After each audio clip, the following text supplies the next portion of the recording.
Sinasabi ng Panginoon, kung titigan ninyo ang pag-aalipin at pagsuway sa akin, at ang masamang salita ay iniiwasan.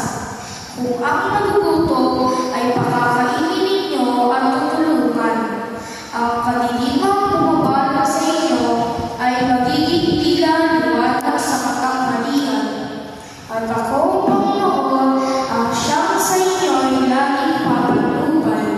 Lahat ng mabuting kailangan ninyo'y aking ibibigay at palalakasin ang inyong katawan.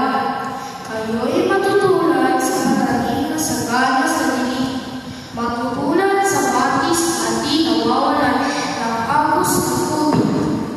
Muling itatayo ng malipot ko ang utang na guro, muling itatayo sa dating pundasyon.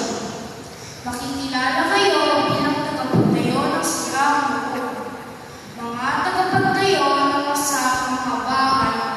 Sinabi pa ng Panginoon, inyong igagalang ang takdang araw ng pamamahinga.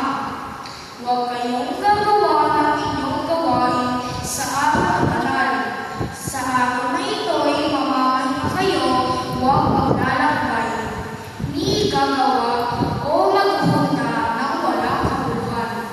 At kung nakagayon, ay madaraman ninyo ang kagalakan sa paglilingkod sa akin.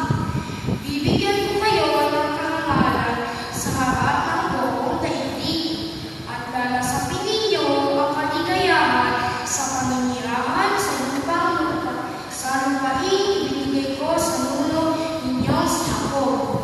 Mangyayari ito, akong Panginoon ang nagsabi nito. Ang salita ng Diyos. Salamat sa Diyos. Salmo una, ituro mo ang iyong loob ng matapat kong masunod. Masunod. Sa aking dalangin, ako'y iyong bigin. Tugunin mo po ang aking daig. Ako'y mahinana, wala nang tumingin. Yamang ako'y tapat, ingatan ang buhay. Hingkod mo'y iligtas sa kapahamakan, pagkat may tiwala sa iyo kailanman. Tugol, Turo mo ang iyong matapat kong masunod.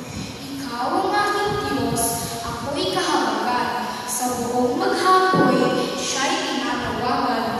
Tugol, ang lingkod mo'y pulutan ng gala, sapagkat sa iyo ako tumatawag. Tugol, Turo mo ang loob niyo, ang iyong loob matapat kong masunod. mapagpatawad ka